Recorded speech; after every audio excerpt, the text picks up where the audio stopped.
Hi everyone, this is Neha and I welcome you all to my class, जिसमें आज हम बात करने वाले हैं मल्टी डायमेंशनल इंटेलिजेंस के बारे में। ये जो टॉपिक है मल्टी डायमेंशनल इंटेलिजेंस के अलावा theory of multiple intelligence by Howard Gardner भी जाना जाता है। ये इंफॉर्मेशन प्रोसेसिंग अप्रोच बेस्ड एक थ्योरी है। अगर आप इस मल्टी डायमेंशनल इंटेलिजेंस टर्म की बात करें तो ये ज्यादातर देखने को मिलती है आपको सीटेट या फिर डिफरेंट कॉम्पिटिटिव एग्जामिनेशन में। और ये theory of multiple intelligence by Howard Gardner एक जनरल टर्म है जो आपको एग्जामिनेशन में भी मिलेगी। तो याद ये रखना है, समझ ये लेना है कि multi dimensional intelligence was given by Howard Gardner. So let me underline this for you कि आज हम ये टॉपिक को पढ़ने वाले हैं और बेस्ड ऑन दिस थ्योरी, ये टॉपिक इसी थ्योरी से निकलता है जो दी थी हॉवर्ड गार्डनर ने। इंटेलिजेंस के बारे में आप जानते ही हैं, पहले बहुत वीडियोस में हम बात कर चुके हैं। Intelligence is the ability to deal with different situation, problem solving, understanding well, perceiving well. बहुत सारी हमारी जो कॉग्निटिव एबिलिटीज होती हैं उनकी एफिशिएंसी को हमारा इंटेलिजेंस रिप्रेजेंट करता है। तो उन्हीं में से एक थ्योरी है जो कि हॉवर्ड गार्डनर ने दी थी और इन्होंने अपनी एक बुक लिखी थी जिसको हम बोलते हैं frames of mind. Frames of mind में इस टॉपिक का जिक्र किया था। Basically he wanted to explain more about intelligence. वो कहते थे कि जिस तरह से जनरल फैक्टर इंटेलिजेंस को कंसीडर किया जाता है, ऐसा नहीं है। इंटेलिजेंस दुनिया में आने के बाद, जो बच्चा है वो दुनिया में आने के बाद डिफरेंट इंटेलिजेंस को पजेस करता है, अपने एनवायरनमेंट से भी लर्न करता है। So this is what all about Howard Gardner, जिन्होंने अपनी ये थ्योरी दी। और ये इंफॉर्मेशन प्रोसेसिंग बेस्ड थ्योरी है जिसमें उन्होंने इनिशियली 7 टाइप ऑफ इंटेलिजेंस की बात की थी। आप देख सकते हैं स्क्रीन पर आपको 8 टाइप ऑफ इंटेलिजेंस दिख रहे हैं। तो कंफ्यूज मत होइएगा, मैं भी आपको बताऊंगी कि ये 7 से 8 कैसे हुए। पहले उन्होंने 7 टाइप ऑफ इंटेलिजेंस दिए थे और बाद में खुद ही अपनी थ्योरी में अमेंडमेंट्स किए। जैसा कि आपने नोटिस किया होगा, बहुत सारे साइंटिस्ट, साइकोलॉजिस्ट या रिसर्चर्स जो होते हैं वो अपनी एक थ्योरी डेवलप करते हैं और फिर उन्हें उसमें अगर कोई चेंजेस रिक्वायर्ड होते हैं, उनको लगता है कि कुछ बदल जाना चाहिए, तो वो चेंजेस कर देते हैं। तो वहीं से जो नेचुरलिस्टिक है इंटेलिजेंस, ये निकला था। एक एक करके हम समझेंगे what are the 8 different types of intelligence और ये कहाँ नजर आते हैं, किस तरह से पर्सन में होते हैं, कैसे एग्जिस्ट करते हैं। ये बहुत इंपॉर्टेंट टॉपिक है जिसपे बहुत सारे एमसीक्यूज बनते हैं, तो वीडियो को लास्ट तक जरूर देखिएगा। चलिए स्टार्ट करते हैं। हॉवर्ड गार्डनर की थ्योरी में जो 8 आपको नजर आ रहे हैं डिफरेंट टाइप ऑफ इंटेलिजेंस, इसमें एक एक करके बात करते हैं। जिसमें से जो सबसे ऊपर 2 लिखे हुए हैं, लिंग्विस्टिक एंड लॉजिकल मैथमेटिकल, इन दोनों को हॉवर्ड गार्डनर ने बहुत ज्यादा इंपॉर्टेंस दी। और उन्होंने कहा कि पर्सन का जो इंटेलिजेंस है वो सबसे पहले इन 2 से ही असेस होता है। तो एक एक करके मैं आपको बताऊंगी कि क्या होता है। Linguistic is connected with the language part. Language की अगर हम बात करें तो आपको ये किस में प्रोफिशिएंट नजर आती है? लैंग्वेज हमें नजर आती है जो डिफरेंट पोइट्स होते हैं, ओरेटर्स होते हैं, स्पीकर्स होते हैं, एंकर्स होते हैं, इनके अंदर हमें लैंग्वेज हाई दिखती है। लेकिन लैंग्वेज उनमें भी हाई दिखती है जो राइटर्स होते हैं, जो अगर बोलते नहीं भी हैं बट लिखने में फ्लुएंट होते हैं, जो वर्ड स्मार्ट होते हैं, they are very proficient in the language, in the reading and the writing part. ऐसे सभी लोग, जैसे हमारे डिफरेंट पोइट्स हो गए, इन्हें हम किस कैटेगरी में डालते हैं? लिंग्विस्टिक इंटेलिजेंस में they are very high. It is said कि जो ये लोग होते हैं they are very high in the linguistic intelligence. अब हम बात करते हैं कि जब इन्होंने ये कहा कि एक बहुत इंपॉर्टेंट कंपोनेंट है इंटेलिजेंस का और इसकी हेल्प से हम असेस कर पाते हैं कि कोई भी पर्सन बहुत इंटेलिजेंट होगा।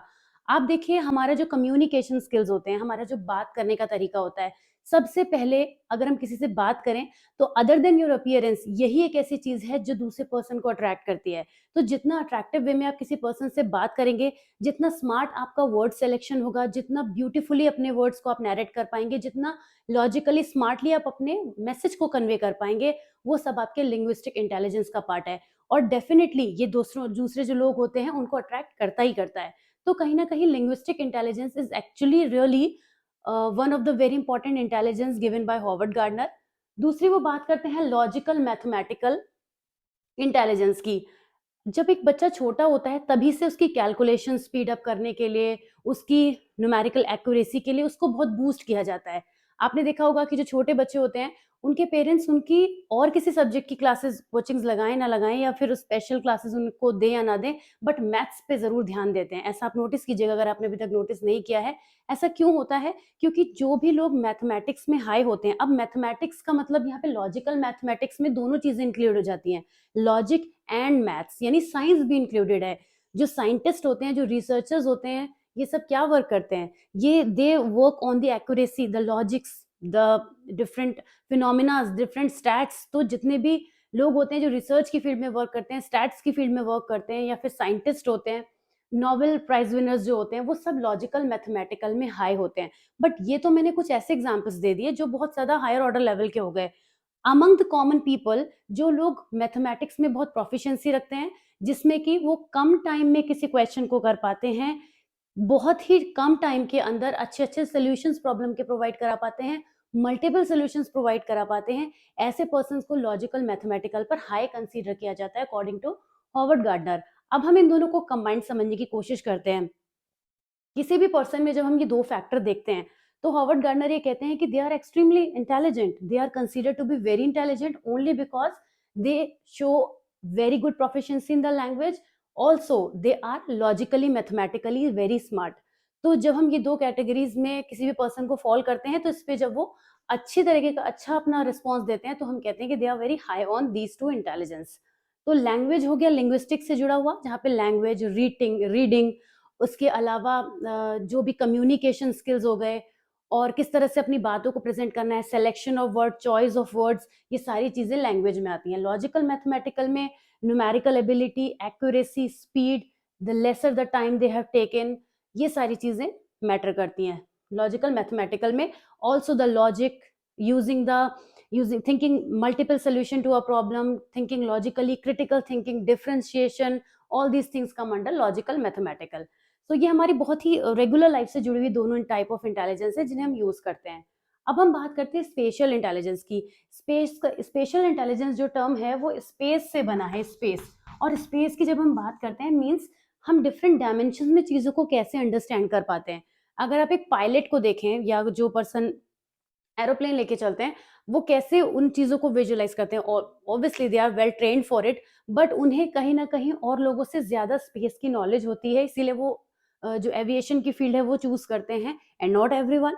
तो स्पेशल इंटेलिजेंस ये दिखाता है कि जब हम चीजों को 3D में विजुअलाइज करने की कैपेसिटी बिल्ड कर पाते हैं, जैसे डिफरेंट सेलर्स हो गए जो बोट लेके चलते हैं, शिप्स लेके चलते हैं, एरोप्लेन लेके चलते हैं, जो डिफरेंट आर्किटेक्ट्स होते हैं, आर्किटेक्ट्स देखिए मैप बनाते हैं, right, but they do not have anything on the ground, just एक लैंड होता है, वो तो they can even visualise in their mind, but everything they visualise, they print it so nicely on the paper. How do they do it?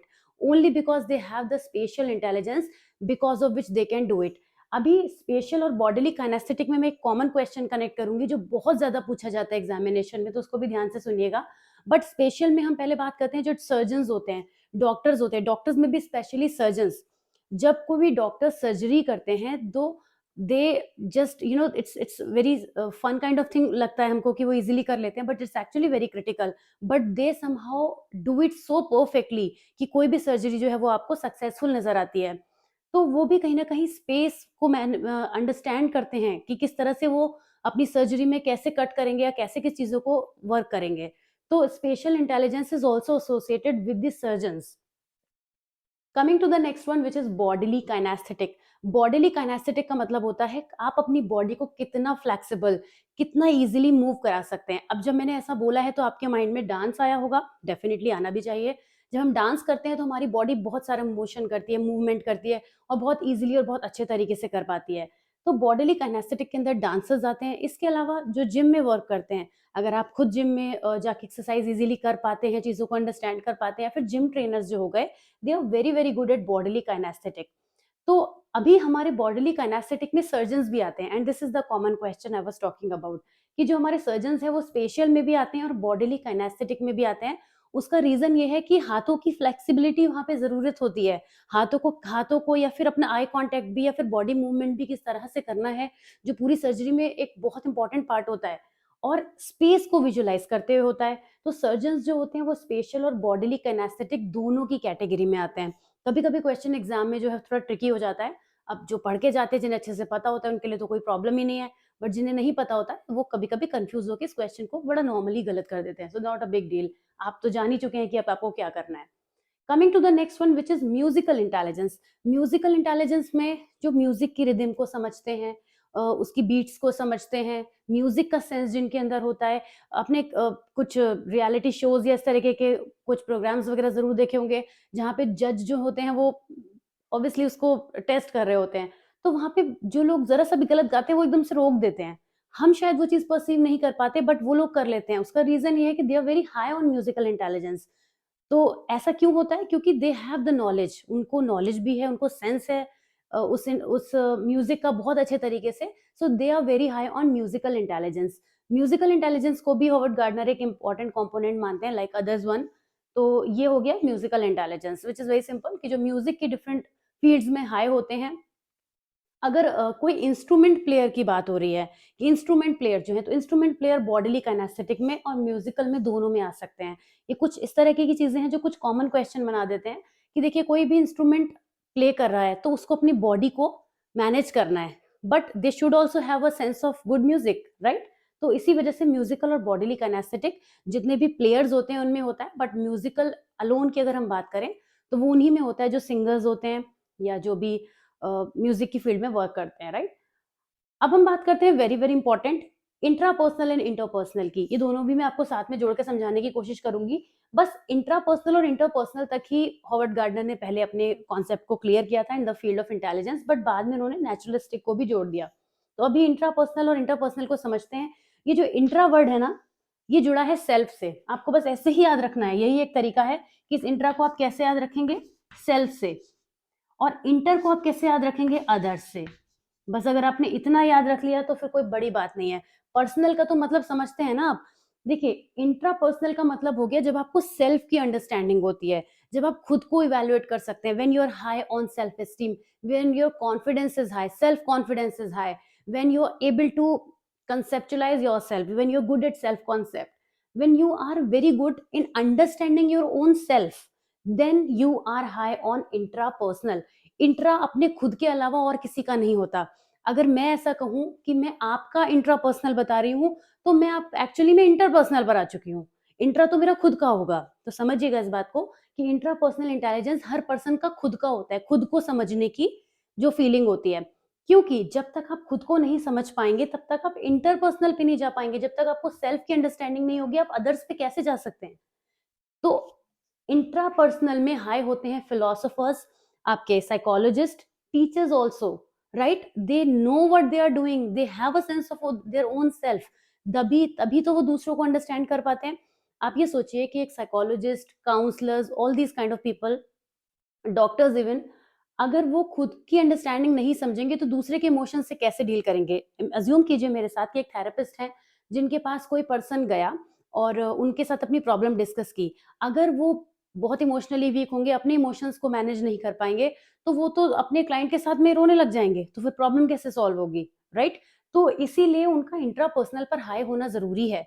तो ये एक बहुत important, super important component है जो साइकोलॉजी की फील्ड में एज अ साइकोलॉजी, अब आप साइकोलॉजी स्टूडेंट बन जाते हैं तो आपको फिर ये, आप इस पे ऑटोमेटिकली हाई होते जाते हैं, आपको भी नहीं पता चलता आप वो चीजें कब आपके अंदर डेवलप हो जाती हैं। और साथ ही साथ आप हाई हो जाते हैं इंटरपर्सनल पर, दूसरों की फीलिंग्स को समझना, दूसरों के इमोशंस को समझना, दूसरे की प्रॉब्लम को अपनी प्रॉब्लम की तरह कंसिडर करके समझना। क्योंकि अब आप इंट्रापर्सनल पर हाई हैं तो इंटरपर्सनल में भी उन चीजों को जोड़ पाएंगे।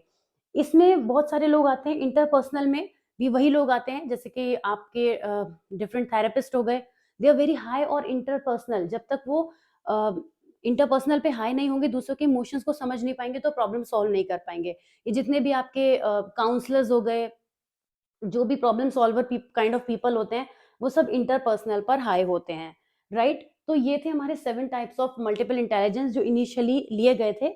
Last one is also very easy, naturalistic. जो लोग नेचर से लव करते हैं उन्हें नेचुरलिस्टिक की कैटेगरी में रखा जाता है। नेचुरलिस्टिक इंटेलिजेंस में वो हाई होते हैं।